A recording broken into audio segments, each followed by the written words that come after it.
Hello बच्चों, कैसे हैं आप लोग। I hope that you all are healthy happy and fine. आज का टॉपिक है क्लास 10th का इलेक्ट्रिसिटी चैप्टर। बहुत ही इंटरेस्टिंग चैप्टर है। इसको पढ़ने के बाद आपको अब तक अगर इलेक्ट्रिसिटी नहीं समझ में आया तो अब समझ में आ जाएगा। ठीक है बच्चों, आप इस चैप्टर को बहुत ही इंजॉय करेंगे। क्यों इंजॉय करेंगे? क्योंकि इसमें आपकी प्रैक्टिकल लाइफ से जुड़ी हुई बहुत सी चीज़ें हैं जिसको आप अपने प्रतिदिन अपने घर पे डेली लाइफ में आपका इसको प्रैक्टिकली आप यूज़ करते हैं। ठीक है बच्चों, तो इलेक्ट्रिसिटी चैप्टर की शुरुआत हम करते हैं। आपको रटने की कोई ज़रूरत नहीं है, समझिएगा, बहुत ध्यान से समझिएगा, फिर अपने आप इंटरेस्ट आएगा और आप बहुत ही अच्छा नंबर बोर्ड में स्कोर करेंगे। आपका कॉन्सेप्ट एक अलग लेवल तक क्लियर होगा। ठीक है बच्चों, तो ध्यान से सुनिएगा। तो बच्चों, इस लेक्चर को सुनने के बाद, इस चैप्टर या लेक्चर को सुनने के बाद आप कुछ प्रैक्टिकल लाइफ से जुड़े क्वेश्चंस के आंसर आप जान जाएंगे। ऐसा आपके डेली लाइफ में ये क्वेश्चन आपके दिमाग में आया होगा पर उसका आंसर आपको मिला नहीं होगा, और मिला भी होगा तो कुछ लड़कों को पता होगा या समझ में आया होगा। ठीक है बच्चों, तो फर्स्ट क्वेश्चन है, when you switch on at your home instantly your connected equipment bulb gets on. मतलब जब भी आप स्विच ऑन करते हैं, बिजली बोर्ड पे जाते हैं या वे घर में बिजली ऑन करने जाते हैं, लाइट जलाने जाते हैं, जैसे ही स्विच ऑन करते हैं आपका बल्ब जल जाता है। ठीक है, with in fraction of second, मतलब इतना कम टाइम में आप स्विच जैसे ही ऑन किए आपका बल्ब जल गया। ठीक है, आप बल्ब ही नहीं, कोई भी इक्विपमेंट आपका जो भी स्विच से कनेक्टेड है, वेदर इट इज़ फैन और एनी इलेक्ट्रॉनिक गैजेट और एनी मशीन, जैसे ही आप ऑन करते हैं स्विच को वो मशीन लगती है चलने, वो फ़ैन स्टार्ट हो जाता है। ठीक है, आप देखते हैं अगर आप फर्स्ट फ्लोर पे हैं और आपका बल्ब या फ़ैन थर्ड फ्लोर पे है, सेकंड फ्लोर पे है, अगर आप उसको ऑन किए तुरंत वहाँ पे करंट चला जाता है और with in a fraction of second it starts. ठीक है, तो बच्चों क्या यह करंट जाने में, जहाँ से स्विच ऑन किए और इक्विपमेंट तक, जहाँ से स्विच ऑन किए वहाँ से बल्ब तक जाने में क्या टाइम नहीं लेता है? लेता होगा। ठीक है, अगर लेता है तो टाइम बहुत कम लेता है। क्या इलेक्ट्रॉन इसमें लाइट की स्पीड से चलती है? जैसे ही आपने स्विच ऑन किया क्या इलेक्ट्रॉन लाइट की स्पीड से चली? पर इलेक्ट्रॉन तो एक पार्टिकल है, एक उसके पास मास है, वो लाइट की स्पीड से कैसे चल देगी? ठीक है, तो ये क्वेरी आपके दिमाग में आनी चाहिए कि करंट की स्पीड क्या लाइट की स्पीड के बराबर होती है, या इलेक्ट्रॉन जो उसके अंदर ट्रेवल कर रहा है, जो करंट ले जाने के लिए रिस्पॉन्सिबल है, वह क्या लाइट की स्पीड से चल रहा है? लाइट का स्पीड मतलब 3 × 10⁸ मीटर पर सेकेंड। क्या करंट का speed lump sum near about 70% light की स्पीड के बराबर है? तो ये क्वेश्चन आप इसको पढ़ने के बाद, इस लेक्चर को ध्यान से सुनने के बाद इसका आंसर आप दे लेंगे। ठीक है, तो सेकंड क्वेश्चन क्या है जो आपको इस लेक्चर के बाद इसका आंसर मिल जाएगा। कंडक्टर में, वायर में कौन रिस्पॉन्सिबल होता है करंट के लिए? फ्लो ऑफ करंट के लिए कौन रिस्पॉन्सिबल होता है, इलेक्ट्रॉन या प्रोटॉन? अगर इलेक्ट्रॉन होता है तो इलेक्ट्रॉन क्यों रिस्पॉन्सिबल होता है, प्रोटॉन होता है तो प्रोटॉन क्यों रिस्पॉन्सिबल होता है, अगर नहीं है तो प्रोटॉन क्यों नहीं है? ठीक है, थर्ड क्वेश्चन जो कि आप इस लेक्चर को सुनने के बाद दे सकते हैं, उसका answer, why current starts flowing when conductor is connected to two terminals of battery. Conductor को जब बैटरी के दोनों टर्मिनल पे कनेक्ट करते हैं तो उसके अंदर करंट जाने लगता है। बैटरी के पास ऐसा क्या चीज़ होता है? ठीक है, सेल के पास ऐसा क्या चीज़ होता है कि जिसके कारण उसमें करंट आने लगता है? तो इन सारे क्वेश्चंस का आंसर आप खुद से इस लेक्चर को सुनने के बाद आप दे लेंगे, और अगर आपको नहीं दे पाएँ तो अगले लेक्चर में, अगले इस चैप्टर से जुड़े अगले लेक्चर में आपको सारे आंसर मिल जाएंगे। ठीक है बच्चों, तो आइए अब हम टॉपिक को शुरू करते हैं। तो बच्चों, करंट और इलेक्ट्रिसिटी समझाने के लिए मैं आप लोग को बहुत बेसिक से शुरू करने जा रहा हूँ। ठीक है ना, बेसिक क्या है कि आपका बेस जो आप पहले से नहीं जानते होंगे उसको जान जाएंगे तो आपका बेस स्ट्रांग होगा, जिससे आपका सारा कॉन्सेप्ट क्लियर हो जाएगा। तो ये बेसिक चीज़ें समझना जो 95 प्लस टारगेट कर रहे हैं बोर्ड में, उन लड़कों के लिए भी ज़रूरी है।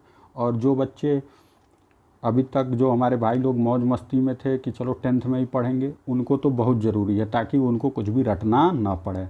ठीक है। तो बेसिक क्या है कि एवरीथिंग इन दिस वर्ल्ड, जो भी चीज़ें इस दुनिया में हैं, कि सबसे स्मॉलेस्ट यूनिट उनका क्या है, एटम है। ठीक है।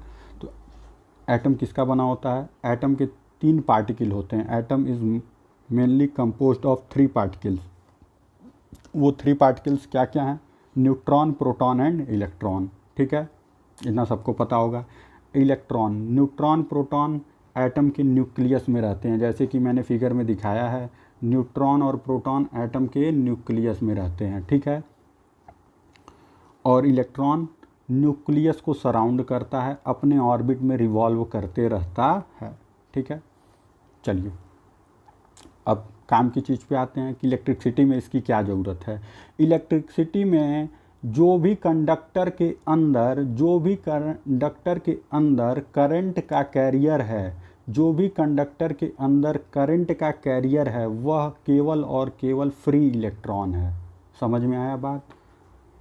मतलब current inside conductor is carried by the particle, by the sub atomic particle free electron. तो ये फ्री इलेक्ट्रॉन क्या होता है? देखिए, न्यूक्लियस के अंदर है न्यूट्रॉन और प्रोटॉन। फिगर में देखिए, न्यूक्लियस के अंदर है न्यूट्रॉन और प्रोटॉन। ठीक है। तो न्यूट्रॉन और प्रोटॉन न्यूक्लियस के अंदर है। न्यूक्लियस ब्रेक नहीं होता है, मतलब प्रोटॉन पॉजिटिव चार्ज होते हुए भी करंट कंडक्टर के अंदर कैरी नहीं कर पाता है। क्यों? क्योंकि यह न्यूक्लियस के अंदर है और न्यूक्लियस को तोड़ना बहुत टफ है। आप जानते हैं एटॉमिक बम इसी पे बेस्ड है, न्यूक्लियस टूटता है उसमें। ठीक है। तो अच्छा, जो इनर सेल के जो इलेक्ट्रॉन हैं वह न्यूक्लियस के पॉजिटिव चार्ज, जो न्यूक्लियस में प्रोटॉन का पॉजिटिव चार्ज है, उससे टाइटली बॉन्ड होते हैं। तो आउटर मोस्ट सेल का जो इलेक्ट्रॉन है वो लूजली बाउंड होता है न्यूक्लियस से। क्यों? क्योंकि वह कुछ दूरी पे है, वो प्रोटॉन के पॉजिटिव चार्ज से थोड़ा लूजली बाउंडेड रहेगा, क्योंकि वह कुछ दूरी पर है। तो इसलिए जो आउटर मोस्ट सेल के इलेक्ट्रॉन होते हैं एटम के, वही कंडक्टर में फ्री इलेक्ट्रॉन होते हैं और वही चार्ज कैरियर के मेन रीज़न होते हैं। ठीक है। तो समझ में आया कि आपके कंडक्टर के अंदर चार्ज कौन कैरी कर रहा है करंट के लिए? वो है केवल और केवल फ्री इलेक्ट्रॉन, वही करंट कैरियर हैं। ठीक है। फ्री इलेक्ट्रॉन कौन है? जो आउटर मोस्ट सेल में है, जो आउटर मोस्ट सेल में है एटम के, वही फ्री इलेक्ट्रॉन हैं। तो एटम क्या होता है? स्मॉलेस्ट, देखिए मैंने सब साफ लिख दिया है। एटम क्या होता है? स्मॉलेस्ट यूनिट ऑफ मैटर होता है। प्रोटॉन क्या होता है? एक सब एटॉमिक पार्टिकल होता है जिसके पास मास होता है। इलेक्ट्रॉन क्या होता है? एक सब एटॉमिक पार्टिकल होता है जिसके पास मास होता है। ठीक है। अब इस पे चार्ज क्या होता है, तो पहले हम जान लेते हैं कि चार्ज होता क्या है। तो चार्ज क्या होता है? तो charge is the property of matter. Charge क्या है? प्रॉपर्टी है एक मैटर का। ठीक है। That causes it to experience attraction और repulsion in presence of other charge. अगर चार्ज की क्वालिटी किसी मैटर के पास है, किसी सब्सटेंस के पास चार्ज है, तो चार्ज क्या है? उस सब्सटेंस की प्रॉपर्टी है, जिसके कारण वह सब्सटेंस या पार्टिकल जब दूसरे चार्ज्ड पार्टिकल या चार्ज्ड सब्सटेंस के पास जाएगा तो उससे अट्रैक्शन या रिपल्सन का फोर्स महसूस होगा। इट विल एक्सपीरियंस अट्रैक्शन और रिपल्सन। समझ में आया? तो चार्ज क्या है? Charge is the property of matter that causes it to experience attraction और repulsion in presence of other charge. तो ये था आपका बेसिक। ठीक है। आप जान गए एटम क्या होता है, प्रोटॉन क्या होता है, इलेक्ट्रॉन क्या होता है। एटम, अच्छा एक चीज़ और जान लीजिए, इलेक्ट्रॉन पे चार्ज जो होता है निगेटिव होता है। यहाँ देखिए, इलेक्ट्रॉन के चार्ज के आगे माइनस लगा है। प्रोटॉन पे चार्ज क्या होता है? पॉजिटिव होता है। ठीक है। तो अब आइए, इस चैप्टर में हम लोग पढ़ेंगे क्या क्या। तो पहले मैं आउटलाइन दे देता हूँ कि इस चैप्टर में हम लोग पढ़ेंगे चार्ज। चार्ज क्या होता है अभी मैंने बता दिया। करंट क्या होता है मैंने बता दिया। करंट अभी बताना है। पोटेंशियल बताना है, potential difference, resistance, Ohm's law, resistivity, series and parallel combination, joules law of heating. आप ये जानेंगे आपके घर में सीरीज़ या पैरेलल कॉम्बिनेशन क्यों दिया जाता है। तो बहुत सी चीज़ें आप इस चैप्टर में आप अपने प्रैक्टिकल लाइफ से रिलेटेड पढ़ेंगे। ठीक है बच्चों। तो चलिए, चार्ज क्या होता है। तो चार्ज मैंने ऊपर उसका डिफिनेशन लिखवा दिया है। अब चार्ज क्या होता है। Charge is denoted by Q. Charge को किससे डिनोट करते हैं, क्यू से। Charge is a scalar quantity. Charge कौन सी क्वांटिटी, स्केलर क्वांटिटी। स्केलर और वेक्टर क्वांटिटी क्या होती है, मैं एक बार बता देता हूँ आपको। Scalar and vector, scalar and vector physics में दो क्वांटिटी में बांटा गया चीज़ों को, दो क्वांटिटी में, फिजिकल क्वांटिटी को दो भागों में बांटा गया है। वह क्या है, स्केलर और वेक्टर। स्केलर क्या होता है, स्केलर वह फिजिकल क्वांटिटी होती हैं जिनके पास ओनली मैग्नीट्यूड हो पर डायरेक्शन नहीं हो। मतलब जिस फिजिकल क्वांटिटी को आप स्पेसिफाई करने के लिए केवल मैग्नीट्यूड की ज़रूरत पड़ती है, वह होता है स्केलर क्वांटिटी। वेक्टर वह फिजिकल क्वांटिटी जिसको स्पेसिफाई करने के लिए मैग्नीट्यूड और डायरेक्शन दोनों की ज़रूरत पड़ती, वो होता है वेक्टर क्वांटिटी। प्रैक्टिकल लाइफ में आप 5 किलो आप कोई सामान खरीदें जिसका मास क्या है 5 kg, ठीक है। 5 kg अगर किसी सब्सटेंस का मास है तो क्या आप बोलते हैं क्या कि ये नॉर्थ के डायरेक्शन में 5 kg है। आप उसको नॉर्थ के डायरेक्शन में लीजिए, चाहे साउथ, चाहे ईस्ट, चाहे वेस्ट, उसका मास जो है 5 kg ही रहेगा। तो उसी तरीके से चार्ज भी क्या है, किसी डायरेक्शन पे डिपेंडेंट नहीं होता है। ये इसका मैग्नीट्यूड जो होता है वही इसको स्पेसिफाई करने के लिए काफ़ी होता है। तो चार्ज क्या है, स्केलर क्वांटिटी है।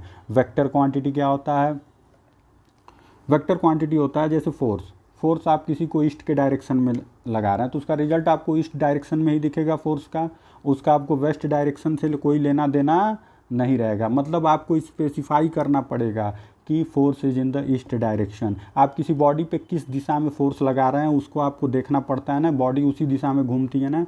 तो मतलब फोर्स क्या है, फोर्स के साथ मैग्नीट्यूड के साथ साथ आपको डायरेक्शन भी स्पेसिफाई करना रहता है, ठीक है ना। तो charge is a scalar quantity. Charge का एसआई यूनिट क्या होता है, कूलम्ब होता है। चार्ज का एसआई यूनिट कूलम्ब होता है, ठीक है। इसको कैपिटल सी से डिनोट करते हैं, ठीक है। Charge on 1 electron, charge on 1 electron is given by, इसको डिनोट करते हैं ई से।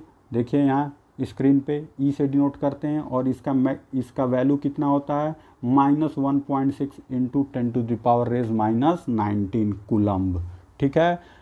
प्रोटॉन का +1.6 इंटू 10⁻⁻⁻19, मतलब मैग्नीट्यूड दोनों का सेम है, केवल साइन का अंतर है। इलेक्ट्रॉन का चार्ज निगेटिव है और प्रोटॉन का चार्ज पॉजिटिव है, ठीक है। तो अगर कहीं पे n इलेक्ट्रॉन है तो टोटल चार्ज कितना हुआ, n into charge on 1 electron. If there is anywhere n number of electron then total charge will be given by n into number of electron कितना है n into charge on 1 electron. तो इसलिए आपका आता है Q = NE। तो आप देखिए, तो ये आपके लिए एक फार्मूला है, ठीक है। टोटल चार्ज बराबर NE, where n is number of electron, E is charge on 1 electron, ठीक है बच्चों। अब आइए करंट। What is current. तो करंट सिंपल भाषा में एकदम आसान क्या है, rate of flow of charge. पर ये डिफिनेशन अपने आप में कंप्लीट डिफिनेशन नहीं है। अभी हम इसका दूसरा जो डिफिनेशन पूछेंगे, जो लोग भी 95+ टारगेट कर रहे हैं उनको यह डिफिनेशन लिखना बहुत ज़रूरी है। कौन सा, जो अभी मैं दूसरा डिफिनेशन बोलने जा रहा हूँ। पहले ये समझिए कि करंट क्या होता है। करंट बेसिकली होता है rate of flow of charge, ठीक है। तो करंट क्या होता है, करंट होता है rate of flow of charge, मतलब चार्ज किस रेट से फ्लो कर रहा है। जैसे आप किस स्पीड से चल रहे हैं, 3 किलोमीटर प्रति घंटे के स्पीड से, ठीक है। तो ये क्या हुआ, आपका स्पीड हुआ। उसी तरह कितना चार्ज जा रहा है, 1 सेकंड में कितना चार्ज जा रहा है, 1 मिनट में कितना चार्ज जा रहा है, ठीक है। 10 इलेक्ट्रॉन का चार्ज जा रहा है तो 1 सेकंड में 10 इलेक्ट्रॉन का चार्ज जा रहा है, तो टोटल चार्ज निकाल के पर सेकंड। तो ये क्या हुआ, rate of flow of charge, ठीक है। पर करंट का एग्जैक्ट जो डिफिनेशन है वह क्या है, the amount of charge flowing through a particular area of cross section in unit time, ठीक है। फिर से पढ़िए इसको।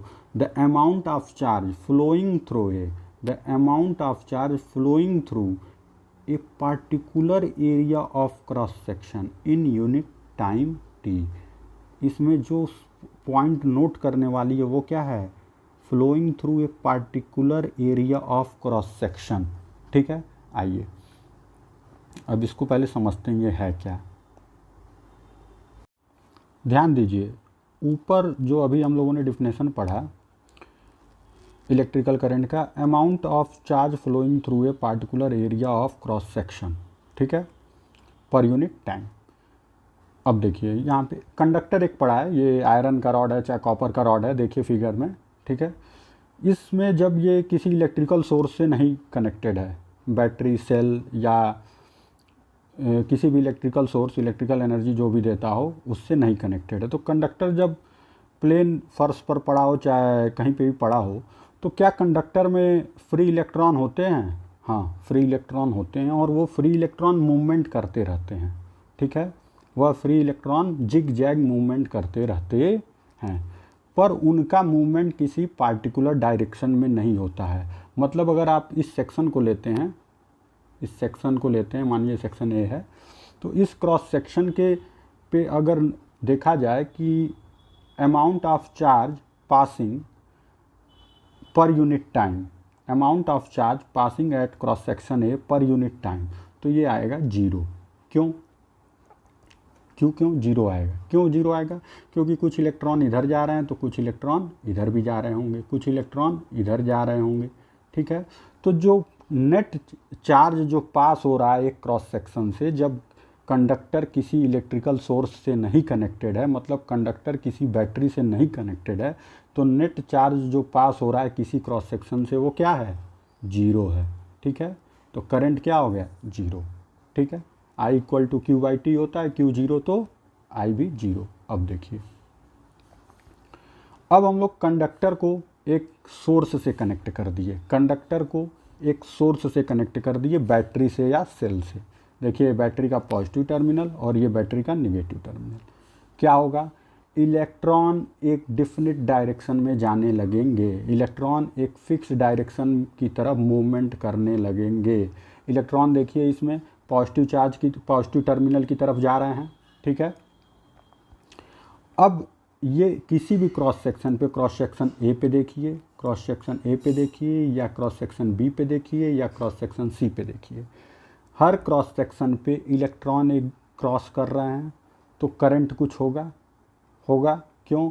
क्योंकि करंट का डिफिनेशन क्या पढ़े हैं? Amount of charge flowing through a particular area of cross section per unit time. तो amount of charge flowing through a cross section के थ्रू कितना चार्ज फ्लो कर रहा है, ठीक है, पर यूनिट टाइम, तो वह क्या हो गया? करंट हो गया। ठीक है, अब बात क्या थी, इस डिफिनेशन का सिग्निफिकेंस क्या है? देखिए, उसी फिगर में केवल हम क्रॉस सेक्शन ए को लिए। किसको लिए? क्रॉस सेक्शन ए को लिए। क्रॉस सेक्शन ए पे इलेक्ट्रॉन है, दिख रहे हैं, क्रॉस सेक्शन ये आपका है, इस पे इलेक्ट्रॉन है। ठीक है, ये इलेक्ट्रॉन ए से बी जाने में, यह इलेक्ट्रॉन ए से बी जाने में कितना टाइम लेंगे? अगर ये डिस्टेंस 1 मीटर का है तो गेस करिए आप। 1 मीटर जाने में ये इलेक्ट्रॉन 20 से 30 मिनट लेंगे। 1 मीटर जाने में, ए से बी जाने में ये इलेक्ट्रॉन 20 से 30 मिनट लेंगे। इसका मतलब अगर आपने स्विच ऑन किया, कमरे का, तो आपका बल्ब अगर स्विच से 20 मीटर की दूरी पे है, 10 मीटर की दूरी पे है, तो आपका बल्ब 1 घंटे बाद जलना चाहिए। बताइए, जलना चाहिए कि नहीं? जलना चाहिए, पर ऐसा तो होता नहीं है। जैसे ही आप स्विच ऑन करते हैं बल्ब जल गया। ये एक्सपेरिमेंटली पाया गया कि ड्रिफ्ट वेलोसिटी, इसी को इलेक्ट्रॉन की ड्रिफ्ट वेलोसिटी कहते हैं, और यह 1 मीटर की दूरी कितने मिनट में तय कर रहा है? 20 से 30 मिनट ले रहा है। ठीक है, तो इलेक्ट्रॉन की ड्रिफ्ट वेलोसिटी तो बहुत कम है, तो फिर बल्ब तुरंत क्यों जल जाता है? तो बल्ब तुरंत क्यों जल जाता है, ये आपके डिफिनेशन में दिया हुआ है। देखिए, डिफिनेशन में क्या दिया? Amount of charge flowing through a particular area of cross section per unit time. ठीक है। मतलब फिगर में देखिए ऊपर वाले ए पे भी तो चार्ज, अगर यहाँ पे आप स्विच ऑन किए ए पे, तो ए का इलेक्ट्रॉन सी तक पहुँचने में, ए का इलेक्ट्रॉन सी तक पहुँचने में तो आधा घंटा ले लिया, 30 मिनट ले लिया, 20 मिनट ले लिया। पर क्या बताइए, सी के क्रॉस सेक्शन पे कोई इलेक्ट्रॉन तब तक नहीं क्रॉस किया। सी के क्रॉस सेक्शन पे इलेक्ट्रॉन क्रॉस किया, बी के भी क्रॉस सेक्शन पे इलेक्ट्रॉन क्रॉस किया। मतलब कहने का ये है कि जैसे ही आप स्विच ऑन किए, क्या हुआ, हर क्रॉस सेक्शन के पास इलेक्ट्रॉन होते हैं, क्योंकि कंडक्टर में इनफाइनाइट नंबर ऑफ इलेक्ट्रॉन होते हैं, अनंत इलेक्ट्रॉन होते हैं जिनको आप कभी गिन नहीं सकते हैं, ठीक है ना। तो हर क्रॉस सेक्शन से इलेक्ट्रॉन क्या है, अपनी जगह से शिफ्ट होने लगते हैं। तो जहां आप करंट ऑन किए वहां का इलेक्ट्रॉन भी अपनी जगह से शिफ्ट हुआ, और जहां बल्ब लगाया वहां का भी इलेक्ट्रॉन तुरंत उसी समय अपनी जगह से शिफ्ट हुआ। तो जब भी वो अपनी जगह से शिफ्ट हुआ, मतलब उस क्रॉस सेक्शन से क्या हुआ, करंट फ्लो किया। आया बात समझ में। जब भी वह, जैसे ही वह अपने जगह से शिफ्ट हुआ इलेक्ट्रॉन, तुरंत क्या हुआ, उस जगह पे उस क्रॉस सेक्शन से करंट फ्लो किया। मतलब आप स्विच ऑन किए तो ऐसा नहीं है ए का इलेक्ट्रॉन सी पे जाएगा तभी करंट आएगा, तभी बल्ब जलेगा, नहीं। ए का इलेक्ट्रॉन अपनी जगह पे शिफ्ट हुआ तो बी का इलेक्ट्रॉन अपनी जगह पे शिफ्ट हुआ, सेम टाइम में सी का इलेक्ट्रॉन अपनी जगह पे शिफ्ट हुआ। मतलब हर तार के हर कोने में करंट साइमल्टेनियसली सेम टाइम में शिफ्टिंग हो गई। मतलब तार के हर कोने में करंट सेम टाइम में पहुंच गया। समझ में आई बात। तो यही कारण है कि जैसे ही आप बल्ब ऑन करते हैं तो तुरंत आप, जैसे ही स्विच ऑन करते हैं तुरंत आपका बल्ब जल जाता है। तो यहाँ देखिए इलेक्ट्रॉन की स्पीड क्या है, इलेक्ट्रॉन की स्पीड बहुत कम है। वेलोसिटी ऑफ इलेक्ट्रॉन क्या है, मान लीजिए 2 मीटर पर आवर है, 2 मीटर पर आवर, ठीक है। पर करंट की स्पीड, करंट तो भाई तुरंत हो गया ना। तो करंट जैसे ही आप यहाँ स्विच ऑन किए वहाँ भी करंट है, तो करंट की स्पीड क्या हो गई, लाइट के स्पीड की तरह है, ठीक है। मतलब क्या, करंट कहीं से कहीं जा नहीं रहा है, सेम टाइम में पूरे तार में आ गया। क्यों, क्योंकि हर क्रॉस सेक्शन पे इलेक्ट्रॉन की शिफ्टिंग हुई तो हर क्रॉस सेक्शन पे करंट आ गया, ठीक है ना। चलिए, ये टॉपिक बहुत ही इंटरेस्टिंग था। तो करंट का डिफिनेशन क्या है, the amount of charge flowing through a particular area of cross section in unit time. देख लिए, इसी डिफिनेशन में आपका सारा कॉन्सेप्ट था, पर अभी तक आप इसको रट रहे थे, आज आप पहली बार इसको समझे हैं, ठीक है। तो आपका कॉन्सेप्ट क्लियर हो गया होगा। कुछ लोग पहली बार नहीं, कुछ लोग भाई जो लोग तेज़ हैं या मेहनत कर रहे हैं वो लोग हमसे पहले जान गए होंगे, ऐसी कोई बात नहीं है, ठीक है। तो फ्रॉम डिफिनेशन क्या है, तो डिफिनेशन करंट क्या होता है, चार्ज फ्लोइंग पर सेकेंड या rate of flow of charge. तो डिफिनेशन से I = Q/T, ठीक है, चार्ज बटे टाइम, ठीक है। चार्ज का अभी इक्वेशन नंबर 1 में, ऊपर वाले इक्वेशन नंबर में हम लोग पढ़े हैं, चार्ज बराबर N × E, charge total charge कितना होता है NE बटे टाइम। तो यहाँ से आपको मिल गया करंट का फॉर्मूला, ठीक है। Q क्या होता है, total charge phloem, T = time taken. Q को निकालने का और तरीका है क्या, number of electron into charge on 1 electron, ठीक है। करंट क्या होती है, तो अभी के लिए आप यही जानिए, करंट स्केलर क्वांटिटी होती है। अब क्यों होती है करंट, आपको लगता है कि करंट डायरेक्शन में जाता है, पर ऐसा नहीं है। आप 12th में पढ़ेंगे कि करंट स्केलर नहीं है, करंट वेक्टर भी नहीं है, करंट टेंसर क्वांटिटी है, ठीक है। चलिए, तो अभी के लिए आप यही जानिए कि करंट जो होता है 10th के लिए, करंट जो है स्केलर क्वांटिटी है। SI यूनिट क्या होता है, करंट का एम्पियर होता है। तो फिर देखिए SI यूनिट करंट का एम्पियर होता है, इसको डिनोट A से करते हैं। I = Q/T आप फार्मूला, Q का यूनिट कूलम, T का यूनिट सेकेंड, तो 1 एम्पियर बराबर कूलम पर सेकेंड। इसको आप ध्यान दे दीजिएगा, ये पूछा जा सकता है, 1 एम्पियर बराबर 1 कूलम पर सेकेंड, ठीक है। अच्छा, आगे देखते हैं डायरेक्शन ऑफ करंट, ये मज़ेदार चीज़ है। Direction of current is conventionally opposite to the direction of flow of electron. Direction of current is conventionally opposite to the direction of flow of electron. अब ऐसा क्या है, इसका मतलब क्या होगा, बात को समझते हैं। आप करंट यहाँ, आप पावर सप्लाई किए, ठीक है, इलेक्ट्रॉन इधर जाना शुरू कर दिया। इलेक्ट्रॉन किधर जा रहा है, देखिए ध्यान दीजिए, इलेक्ट्रॉन किधर जा रहा है, इधर जा रहा है, ठीक है। तो करंट किधर जा रहा है, करंट इधर जा रहा है, इलेक्ट्रॉन के अपोजिट जा रहा है, ठीक है। तो मतलब समझिएगा कि एक्चुअली में तो करंट, वास्तव में तो करंट किसके फ्लो के कारण हो रहा है, इलेक्ट्रॉन के कारण, पर करंट का डायरेक्शन क्या लेते हैं, इलेक्ट्रॉन के फ्लो के अपोजिट लेते हैं। ऐसा क्यों हम लोग मान लिए हैं, ऐसा क्यों मान लिए हैं, इसके पीछे बहुत से आर्गूमेंट हैं, ठीक है।